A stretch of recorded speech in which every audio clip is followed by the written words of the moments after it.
Bloomberg Tech is live from the heart of Silicon Valley with Ed Ludlow in San Francisco. This is Bloomberg Tech. Coming up, Nvidia leading the Magnificent Seven higher and rebounding ahead of its earnings report tomorrow. The chipmaker set to snap its 7-session losing streak. Plus, Apple announces new Mac Mini and Mac Studio desktop computers with major processor upgrades. And OpenAI says its new Jalapeno chips perform better than Nvidia's current lineup. We'll discuss with the company's hardware VP, Richard Ho. We have 1.5 sessions to go until Nvidia's quarterly earnings report, and the stock is rebounding. It's off session highs, but after 7 straight days of losses, its longest losing streak since September 2022. The situation is the stock year to date is matching the performance of the S&P 500. From a forward price to earnings perspective, much more in line with the S&P 500, and it's likely to double both revenue and adjusted earnings. Let's get out to Bloomberg Tech Equities reporter Carmen Reinicke to set us up. We've been tracking Nvidia on a daily cadence for lots of reasons. What are you seeing in the markets this morning? So we're seeing a rebound here. As you just said, this snapped a 7-day losing streak for the stock. It's worst since September 2022. So that's before the whole AI boom took off. And that rout wiped more than $400 billion in market value from the stock. So seeing a nice rebound today. It's leading the S&P 500 higher in terms of points. It's leading the Mag 7, leading other chip stocks higher. So going into earnings tomorrow, it's really interesting to see this kind of setup. Earnings hasn't been a positive catalyst for Nvidia shares for a few quarters now. The last 4 out of 5 quarterly earnings report, the stock has actually fallen after results, even though the company continues to beat on revenue and give really solid forward guidances. So there are a few key things investors are really looking at in this report. They want to know more about sort of the circular financing woes that Nvidia has, given even more money sort of to this ecosystem. They want to hear about gross margins, if those can continue to stay high, especially given higher input costs. And then they want to hear what Jensen has to say. I mean, he is still considered sort of the king, the pope of AI, and what he says about future forward demand is really important. Carmen, just very quickly, I mentioned that the stock is much more in line now with the S&P 500 on a relative year-to-date performance basis, but also on a valuations perspective. Very quickly, talk about that. Yeah, the valuation is really interesting. It's come in a lot. It's about 18, 19 times forward earnings. And that's incredible because the growth is so large here. What we're seeing, or what I'm hearing from investors, is some of that is because, this type of growth is expected to start slowing, right? So even though growth is going to continue, it's not going to be 100% year over year going forward into the future. So investors are starting to sort of bake in some of the slowing revenue growth here and look to other places of the AI infrastructure trade that are just more exciting at the moment, like memory stocks, which we've seen be very, very volatile lately. Bloomberg's Carmen Reinicke with the Nvidia preview. Thank you very much. Breaking news crossing the Bloomberg terminal. Canadian Prime Minister Mark Carney matched dollar for dollar the new tariffs imposed by President Trump and announced support programs for Canadian businesses hurt by the escalating trade war. Canada will double its existing counter tariffs on U.S. steel and aluminum products to 50%, and then apply new tariffs to other U.S. goods such as furniture, clothing, and electronics. We're seeing those headlines cross the Bloomberg right now. Looking for more market reaction. If any comes, we'll bring it to you. Let's stay with Nvidia. Our next guest believes that with its earnings, Nvidia needs to show the markets how it's going to afford the investments it's made in the AI sector. Sara Araghi, Franklin Templeton, portfolio manager, but also partner with Franklin Venture, both public and private market perspective, joins us now. Whatever Nvidia does numbers-wise, beat, raise, what is it that they need to say or do to change sentiment right now? Yeah, thank you again for having me here, Ed. As Carmen just said, they're doubling earnings here every quarter, right? You've got a really acceleration again this quarter, especially versus last year, and still the stock is trading in 18, 19 times, 16 times 28 earnings. they're going to have to talk about these investments. That circular financing narrative is out there every week. Every day you wake up and there's every day there's, that comm team at Nvidia is the hardest working team you've seen in the market today. And so every day they come out with another investment. That? Some of them watch this program. Yeah, It'll be interesting to see how they respond to that. Sorry to interrupt you. They're quite hard working there. So I would say, look, I actually think I read something the other day on The Information, which was about how this is a little bit reminiscent to what John Malone did in the 1980s. Okay. So if you recall, he was building TCI. And at the time, that relied on cable networks, and he was trying to build the cable TV of what you know today. Of course, that's being cord-cutted at this point. But at the time, he was seeding it with investing in Discovery, investing in BET, investing in a number of other channels. Turner, we're talking about all these companies now, the new Paramount, David Zaslav's Discovery, Warner. He seeded all of those and then spun them out into another entity, which is what we know of Liberty Media today. Interesting. So there's two different parts there. What Nvidia and Jensen Huang would argue is that the actions they're taking in terms of investments or financing grease the wheels. Exactly. They make deals happen that would otherwise not happen. The part two of what you've just set out is creating out of Nvidia some kind of vehicle. They could ultimately do that. Now, I have no insight into whether they're going to be doing something like that, but that could be a really interesting method for us to also be able to invest in the overall AI ecosystem. You saw a similar move in how they created the consortium a couple weeks ago, and with that consortium seeding this ecosystem as well. So I think getting more color just today, tomorrow as they report, more color on these investments, the value of those investments, I think the market needs to see that. And of course, earnings growth showing that they have the free cash flow that they're generating, that they need to invest. And maybe they have to buy back stock with it, but also investing in the ecosystem. So I was going to say, put another way, it's what do they do with the cash? They ended fiscal 26 with almost $100 billion of free cash flow. Right. I think the quarterly estimate's near to $50 billion, right, for this and the coming quarter. What can they do beyond the buyback? Look, they can increase their dividend, right? Okay, I mean, what can they do other than a shareholder-friendly return policy? Of course, so capital returns, right? They continue to invest in their own business, invest in the ecosystem, and then capital returns. And I think Jensen is doing all of those things. So we just need to get more color on that, and more data points in terms of monetization of AI will continue to help them. We saw that with the Mag 7, the other Mag 7 companies reporting a few weeks ago. Seeing more of that, I think, will be important for Nvidia. We're having a very stock-focused conversation, not a technology one. Right. I'm looking for something, technology-related. I guess they are ramping Vera Rubin. It's in full production. But whenever a new technology comes online in that ramp, there is an impact on margins. Nvidia has 75% margins. How much do you pay attention to that side? Yeah, look, we do. They talked over the weekend. We heard that they're taking price increases to offset some of these memory prices, right? So a 7-handle gross margin is a pretty high number. That's not a common number that you hear in the hardware space. So any color on that, I think, will be important to see as well. And we're going to be increasingly focused on gross margin going forward. Carmen mentioned that 7-day run of declines goes back September of 2022. We weren't even at the ChatGPT moment then. Right. But here and now, Nvidia will double revenue to almost $100 billion. Mm-hmm. They will double adjusted earnings. That is extraordinary, is it not? Why is everyone so tepid about it? It's extraordinary, but Carmen also mentioned there's a deceleration coming. Yes, and unfortunately, the market is looking forward to next year, the year after, and so that deceleration is being accounted for. Is the multiple that it's trading at correct? Because even that deceleration is still 45-50% growth. I think we should. The market is being discerning because of that circularity. Okay, Nvidia earnings after the market close on Wednesday, that will be the catalyst. Right. I really enjoy having you on the program because you're also a partner at Franklin Venture. So let's talk a little bit about private markets, or I guess IPO markets. Right. There's so much reporting about what's to come. Where are we in a window, do you think? What are you preparing for? Yeah, look, we had the SpaceX IPO successful, in my opinion. Of course, there were a number of dynamics going on with a little bit of the momentum unwind happening in July, as well as just slowdown, summer slowdown going on. And so the market right now, I think, is gearing up for another IPO window to hit. And I think it's going to be a truncated window post Labor Day because you've got 6 to 7 weeks before the midterms.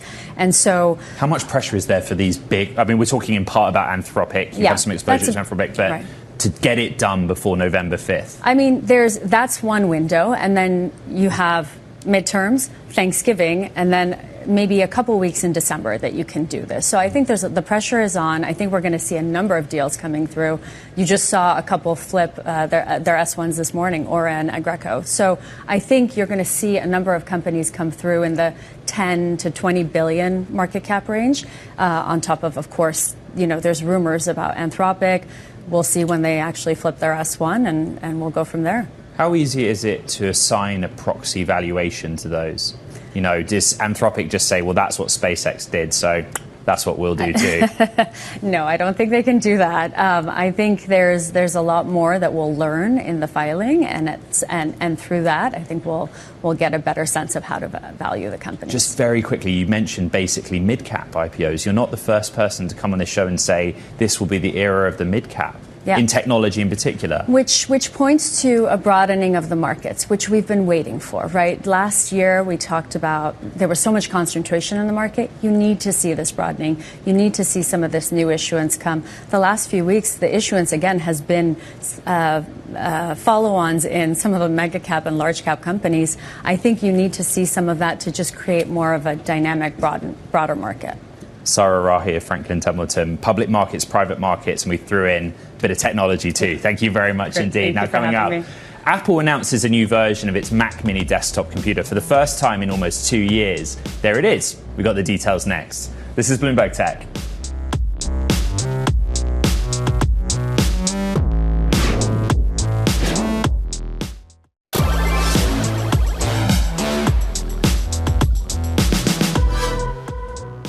Okay, going back to the breaking news of a moment ago on Canada increasing both in response to US tariffs, but also existing tariffs. The Canadian dollar's really halted some progress on these headlines.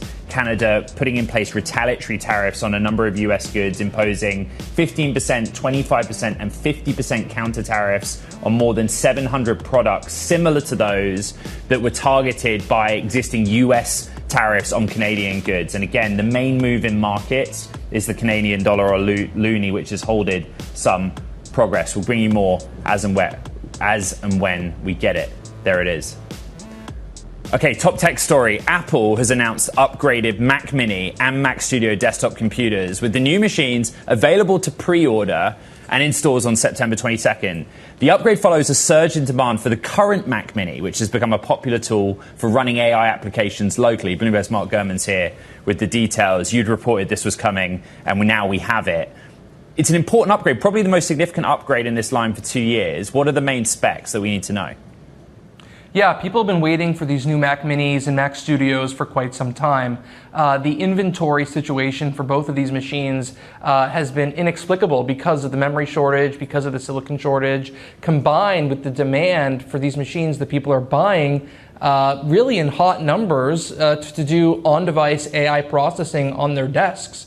The big news here is the M6 chip is being introduced for the first time.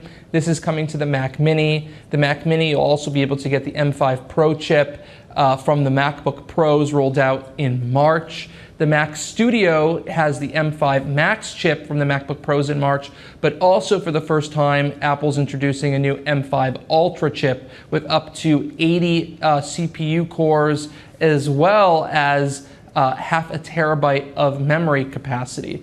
So these are pretty big upgrades, but they're also expensive. The Mac Studio, the Ultra version, that starts at around $5,500. And the Mac Mini, the price has gone up from, it used to be $600. The starting price now is $900. So some big hikes there, but obviously necessary to some degree to offset the memory situation. Mark, let's move to wearables and health tech. Another story you broke is that the smart ring maker Aura is going to seek up to $3 billion in an IPO. Update us. Yeah, so they're looking to raise $3 billion for the IPO. As you said, IPO as early as next month, so in September. And then the big news is the valuation that they're tracking right now is on track to top $16 billion, which means that their valuation would be 4x some of the other smaller hardware companies, companies like Sonos, companies like Peloton. So this is quite a big deal for Aura. The smart ring, I'm wearing one, has become extraordinarily popular over the last year, both as an alternative and a complement to smartwatches. And this is a market that I think is going to continue to grow and be very hot. The underlying Aura business is unique in that they sell you a hardware product and it's a premium priced product, but they also sell you a subscription, and their margins are absolutely extraordinary on both the hardware and the services. So it's pretty good as an underlying business as well, based on everything I've heard. Full disclosure, I am an Aura Ring wearer too and sleep better for it as of January of this year. Bloomberg's Mark Gurman, thank you very much. Another piece of news sticking with IPOs as well. Lambda is in talks to raise as much as $3 billion in a round that could tee it up to go public next year. That's according to sources. The company is part of a group of neoclouds that rent access to chips and other AI infrastructure and has discussed raising the money at a valuation of as much as $12 billion or more, according to the same Bloomberg sources. Lots of other news out there. Let's get over to New York, where Bloomberg's Yahira Anand is standing by. Hi, Yahira. Hi, Ed. It's time now for Talking Tech. First up, Waymo is planning to expand its robo-taxis to Germany by the end of 2027. This marks its third international market. The company said it will start manually driving its vehicles in Munich to collect high-definition maps and so that the self-driving software can adapt to local conditions. Plus, Elon Musk gave an updated timeline for putting data centers in space, saying SpaceX's first AI satellite powered by Nvidia chips will launch at the end of 2027. The SpaceX founder also said in an X post that the satellites will hit, quote, significant scale by 2028. And AI's infrastructure boom may be real, but the financing behind it could prove vulnerable. Sycamore Tree Capital Partners CIO Trey Parker tells Bloomberg that today's data center buildout has echoes of the telecom boom when demand eventually arrived, but debt matured before the economics caught up. Take a listen. Everybody likes AI, everybody's using AI in their business models. It creates efficiency, it creates opportunity.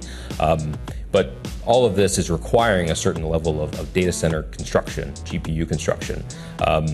Just like the fiber was built in the telecom crisis or telecom boom back in the late 90s and early 2000s, the demand ultimately materialized. Ultimately, internet traffic and demand came through. The challenge was the financing markets that were financing a lot of that build out matured before the demand and the pricing of that demand ultimately came to bear, and that created a lot of disruption, a lot of default and issues in the credit markets. Okay, thank you, Yahira, for talking tech. Coming up on the show, Gatik, the startup building autonomous freight, raises $200 million in its latest funding round. Gatik CEO and co-founder Gautam Narang joins us to discuss. This is Bloomberg Tech.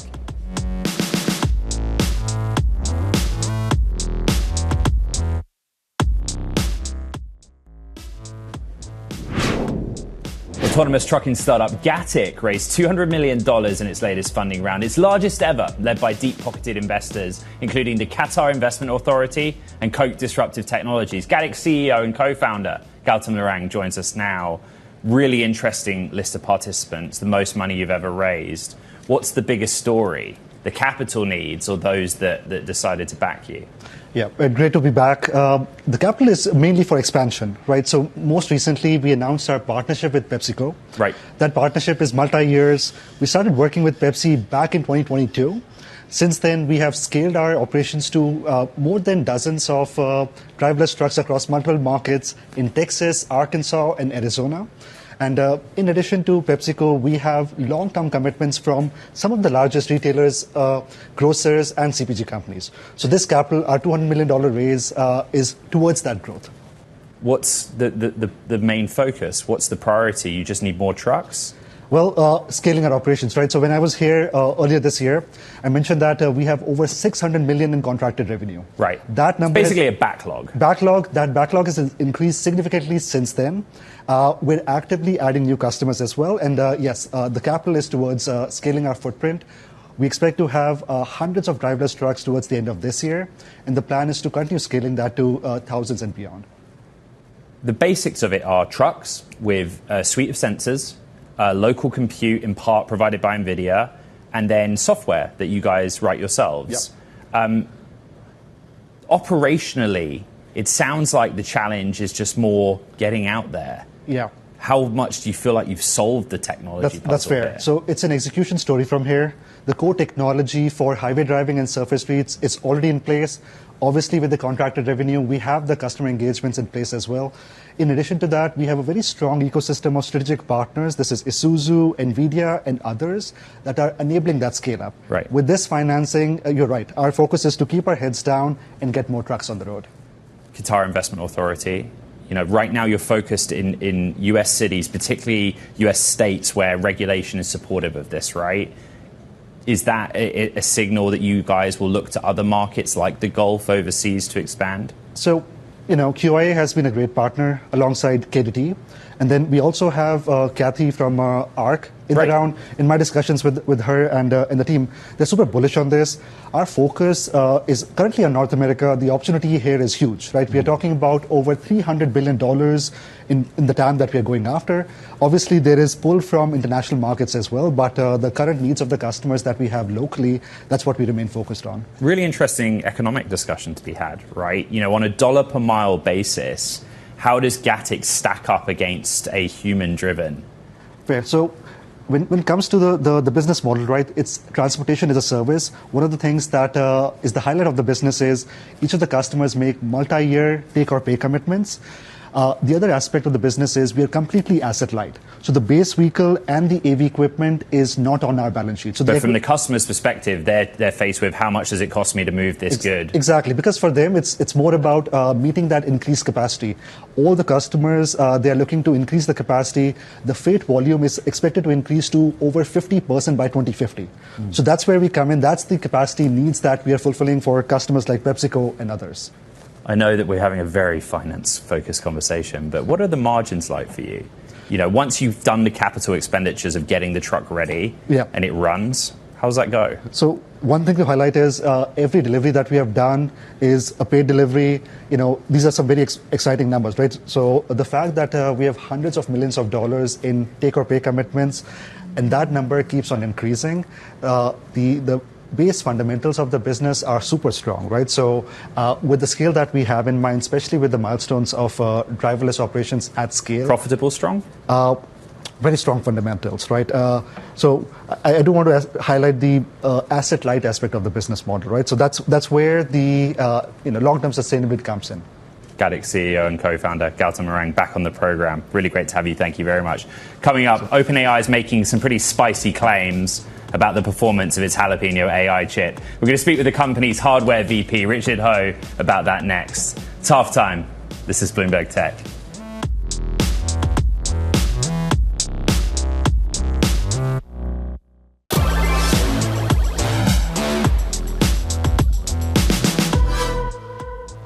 Welcome back to Bloomberg Tech. Let's get back to that news that crossed earlier this hour. Canada announcing new tariffs ranging from 15 to 50% on $20 billion of US goods. Bloomberg's Washington correspondent, Tyler Kendall, has the details. Hi, Tyler.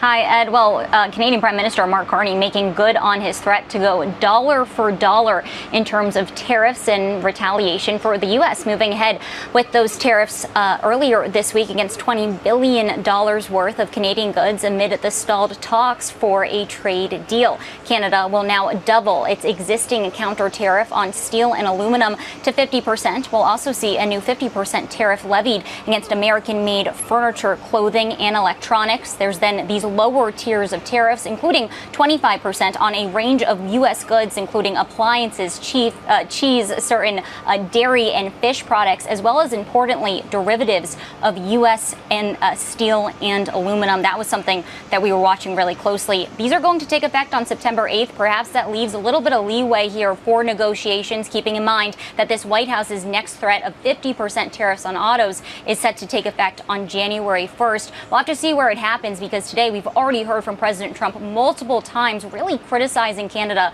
when it comes to these negotiations. Ed, I will also add that we've seen Canada now roll out an aid package to help those businesses expected to be impacted by these tariffs. That does signal that the country could be in this for the long haul.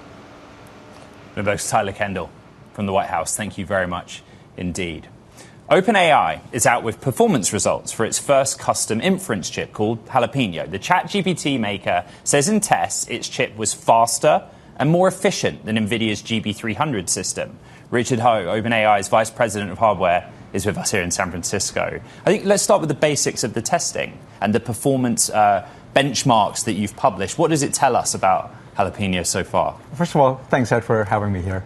The benchmarks that we did were with an open source kind of benchmark called Inference X. And we did that because it was a fair, kind of neutral benchmarking method. What we're seeing with Jalapeno is that we're able to get both high throughput and low latency with the same device, which is a kind of a first in the industry. And why does this matter is because high throughput means that you can serve a lot of customers with a lot of tokens much cheaper than you could if you otherwise. Low latency gives you very fast response times. And so, the agents will come back faster, you can do, more coding for Kerr, and that really, I think, is a real benefit for our products. One of the questions that we got immediately was why didn't you benchmark against Vera Rubin, NVIDIA's latest system that's currently in full production? I guess the answer is quite simple, that it's just come out. It's just come out. We wanted to use numbers that have been published, that have been optimized. Those were available, the GB numbers. The other chip makers also have the numbers in there. It just happens that GB is the best, indeed, product in the current benchmarks that are there. This is it. This is Jalapeno. You very graciously allowed me to get my hands on it. And again, the whole emphasis is on throughput and ultra-low latency. And actually, in the ultra-low latency piece, you'd associate that with SRAM-based systems. Mm-hmm. This is both HBM and SRAM. Talk a little bit about its design and architecture, but why that ultra-low latency matters. Yeah, so it is a HBM-based design. It's HBM4. It's one of the first products is going to go to volume with HBM4 right behind NVIDIA's products. And it is very low latency. The reason how we got it was really taking a blank slate approach to this design. So my team arrived at OpenAI, and we basically were able to work with the research team to understand where the bottlenecks were in large language models. Right. And with a blank slate design, we figured out that you had to reduce your data movement a lot, and we figured out a way to do it. And so this architecture is different from GPUs, it's different from TPUs and other chips in that nature. It really reduces the data movement, it optimizes the algorithm, and then it basically is able to get this very low latency, which matters for the agentic workloads, for example, right? We're getting to why a frontier lab would look to a custom silicon program, the why. Yeah. What is it that you can optimize for with Jalapeno or any custom ASIC or accelerator that you just can't with an NVIDIA-based system, for example? It's the full stack control that we're really looking for, all the way from the models through the software, all the way down to the silicon. By having that control, we can make trade-offs. We can make trade-offs and optimize it really well. And that's something that's unique from being inside an AI frontier lab, that this trade-off can actually be made all the way down into the silicon. And with that, right, so I think that the key thing here is that this is quite a novel architecture. I don't think other people have done it this way before, where there's affinity between the memory and the cores in a very integrated way. One of the worries has always been, is this programmable? Right, and new architectures, sometimes it's hard to get the software up, but we're able to show, because of how fast we were able to bring these three very different models that were in the benchmark up and running on this new hardware, which we only got a couple of months ago, is indication of, one, how good the programming model is, and two, how good our models, our AI models have gotten at optimizing, the firmware, the kernels, in order to make this performance possible here. This is an inference chip. It is. So very simply, why focus on inference, not on the training side with your custom silicon program? Well, I think that if you look at it, right, OpenAI has this enormous need of compute. And where that growth of compute is really on the inference side. We need a lot of training, and we have a really strong partner in Nvidia who has, really got a great training chip. So we focused on where we thought we needed to increase the amount of compute that OpenAI has available. With the growth in our users, with our weekly active users growing very, very fast, we saw the need to continue to have a wide range of inference products, and this is going to be part of our fleet, along with our existing partners who are providing us other chips. How do you decide which workload goes to Jalapeno versus Nvidia or Cerebras, for example? Yeah. You have options, but how do you make that decision? It's a great question, right? I think with this optionality that we're now creating for the company, I think that we will be able to provide users with a range of models that have different cost benefits and different latency capabilities.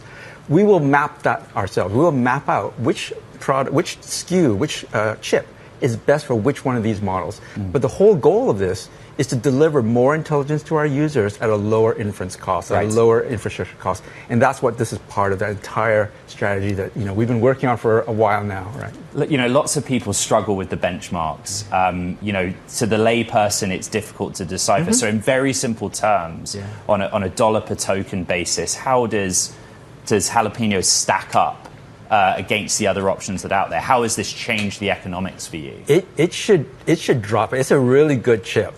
It should drop it by a lot. The performance per watt that we're seeing, which is a good proxy for how much token will cost, is somewhere in the region between 1.8 to 4x better than other existing chips right now. And so we should see that ultimately when this rolls out into production, customer token prices should come down. That's a big drive that we've had at OpenAI for a little while now. And this really is part of that strategy. And again, it goes back to attacking not only the software, but attacking all the way down into the hardware and even into the data centers as well. You are the VP of hardware, not just a single chip. Talk about the challenge of scaling Jalapeno. You do this in partnership with Broadcom, right? There are still bottlenecks in high bandwidth memory. Ramping output takes time on the fab side. What's that like? Yeah, totally. I mean, yes, Broadcom was our big partner in the chip design. Celestica is our system partner, who basically did the racks, doing the racks with us. This is the big challenge today, right? Memory is highly constrained. Wafers are highly constrained. We rely very heavily on our partners. We also take control of that and have direct relationships with many of the vendors that we operate with. And I think it's one of those things where, I think we have to work together to basically be able to ramp up the volume and get us into, high volume production. Richard, 2 rapid fire questions. First, percentage, how much content does OpenAI own of the server design? We did the entire design. Broadcom has done the physical design, which is like after you take the logic design, you turn it into the masks that TSMC would manufacture, for example. That was, so that's where the breakup, the separation is. On the system side, we did the design and Celestica co-designed it with us. I ask because these days, Nvidia is pushing 55% of the ownership of the content of the server design. In the future, how much proportionally of your inference workloads do you see being run on custom silicon versus third parties? I think, if we can ramp it and if the cost is as good as you say. Good. If it's good as I say, I think we'll see a lot more of it coming up. And I think the other thing I want to highlight is it's a multi-generational roadmap. So we're already deep into development of our second generation of this device, and we're already starting concept work on our third. So we see this as a long-term bet to lower the overall infrastructure cost for OpenAI. Richard Ho, Vice President of Hardware at OpenAI, first time on Bloomberg Tech. I believe your first time on television. Thank you so much for being here. Thank you so much, bringing Ed. Jalapeno with you. Again, Nvidia reports quarterly earnings after the market close on Wednesday. The stock is rebounding. It's off session highs right now, but it's had 7 straight days of declines, matching its longest losing streak since September 2022, pre-ChatGPT moment. The expectation, $92 billion of sales, double a year ago. Double adjusted earnings from a year ago as well. Bigger picture is what's happening in the ecosystem. Coming up, we're going to speak with Noam Schwartz, the CEO of security startup Alice, about the company's latest fundraise and how it's helping frontier AI labs safeguard against rogue models. This is Bloomberg Tech.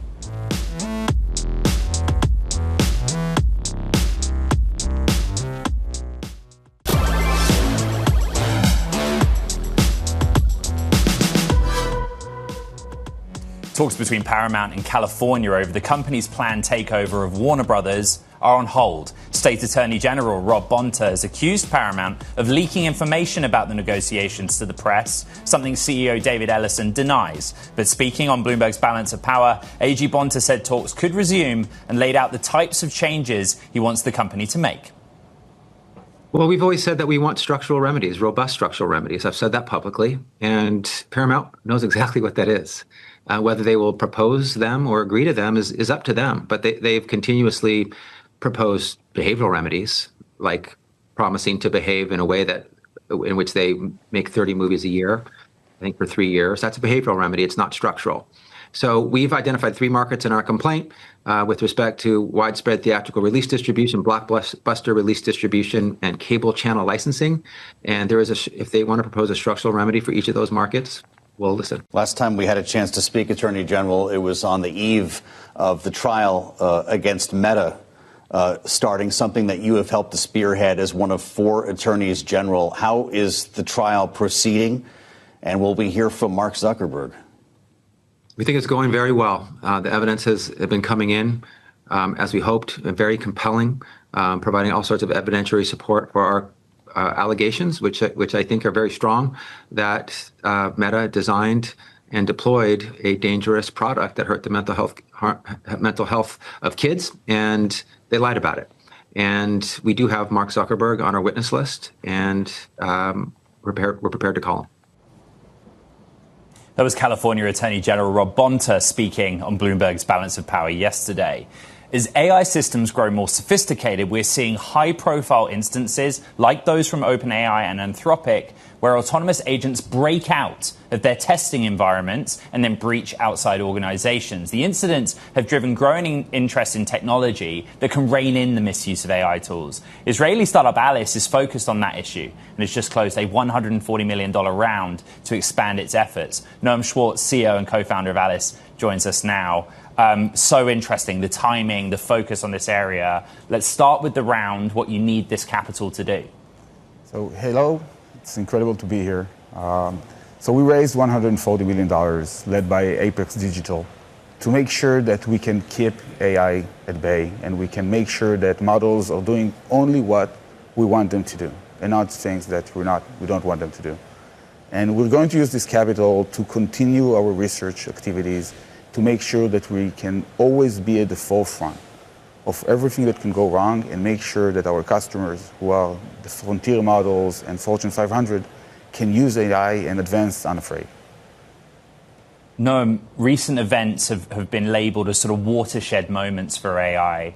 But I assume that your company has some history, that you thought about this idea before some of the incidents in the last couple of months. What was the sort of catalyzing concern that you had? So we started the company about 8 years ago. And that was before AI was a thing. We're still protecting social media, big tech, against everything that can go wrong on the internet. Anywhere from fraud to abuse to manipulation to cyber attacks on individuals and companies. And during that time, protecting these companies, and if you use the internet today, you probably were protected by something that we created. We gathered a massive, let's call it like a database of harmful activities, of things that can go wrong. And now we're seeing how those things that were used by individuals are now being amplified with AI. So we renewed and got bigger. And now we're actually taking that knowledge and understanding how that can be leveraged with AI to cause harm to even more people, to even more enterprises. Right. And now we're protecting those kind of companies. No, I won't go over every single detail that's happened in the last 3 months, but basically 2 OpenAI frontier models escaped a sandboxed environment and breached a third-party platform in Hugging Face. Since that happened, how much has interest in your technology accelerated, literally in response? So the interest was always high, and that incident obviously created even more interest. And to understand what happened, like the models effectively escaped a sandbox, which was a human error. It wasn't a model really like escaping, and there's no reason to panic. But models are becoming more and more capable.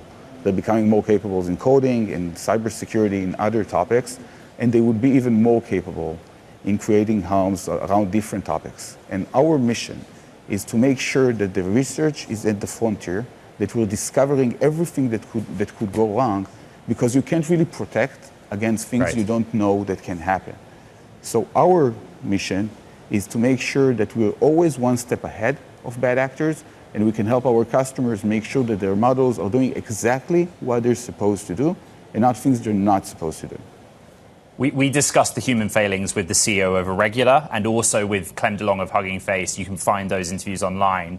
You work with Anthropic. So just as a case study, could you tell us about the work you do with them?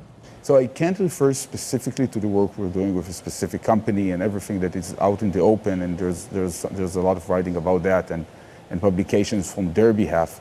But what I can say that our work is to stress test models to figure out what could happen and break them and see that they're actually getting broken and provide the solutions for it.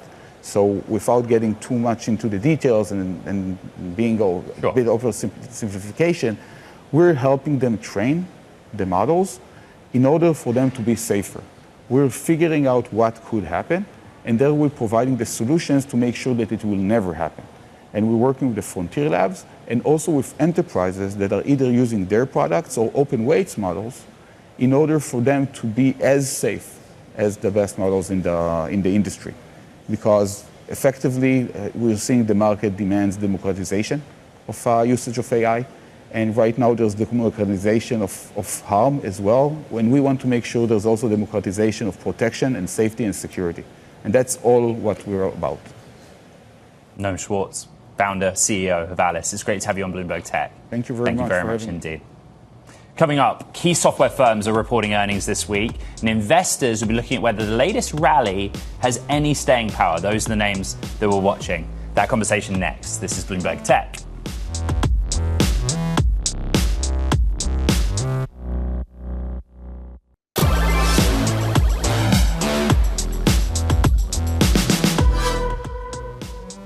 Software investors are betting that the struggling stocks have found their footing again after a strong performance over the past months. Those gains will be tested this week as the market digests earnings reports from key software firms, including Intuit, Salesforce, and Autodesk. Bloomberg Tech Equities reporter Vlastelica has been writing about it this morning. There are other earnings this week, but it's so interesting because the performance of software stocks, particularly since the middle of July, have been the opposite of the chip stocks. So now we're waiting to see what happens in earnings. Yeah, this has been a trend that we've been seeing all year, where people seem like they're very bullish on chips and then bearish on software, and then it flips, and it's flipped back and forth a few times. But at least right now, it does seem like there's growing optimism and improving sentiment towards the software side of things. We've seen some pretty resilient earnings, including from Microsoft and Palantir this quarter, and that's really helping this group recover in a pretty broad-based fashion, following a period where people were really concerned about what kind of impact is AI going to have on the group's growth outlook going forward. The trade was long semis, short software, and then that changed. What was it that drove the at least psychological change of the market?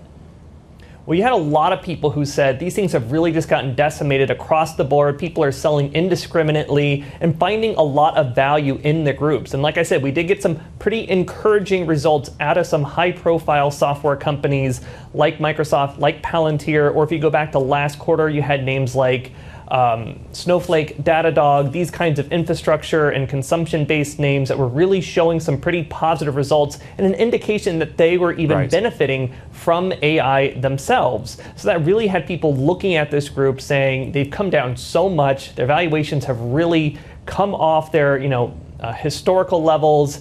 Maybe there's an opportunity here, especially since so far it seems like the earnings are still pretty resilient. We're not really seeing signs that AI is coming in here and eating their lunch. The big catalyst this week is a chip company, Nvidia. Recap what to expect. Well, this is going to be a very important sort of a temperature check for just the state of AI overall. People are expecting a pretty strong quarter here, if only because all the hyperscaler results that we got a couple of weeks ago, they really underlined how these companies remain pretty committed to pretty aggressive spending on AI. However, anything the company says about its outlook, what kind of adoption it's seeing, its pricing following the big price hike that was reported over the weekend, that's all going to be very much in focus and it's going to really help determine at least near-term sentiment for AI. And it wouldn't be surprising if we start to see AI sentiment improving if some of the software starts pulling back. Bloomberg's Vlastelica with the preview. Thank you very much. That does it for this edition of Bloomberg Tech. Check out the podcast, find it on the terminal as well as online on Apple, Spotify, and iHeart. Nvidia after the market Wednesday. This is Bloomberg.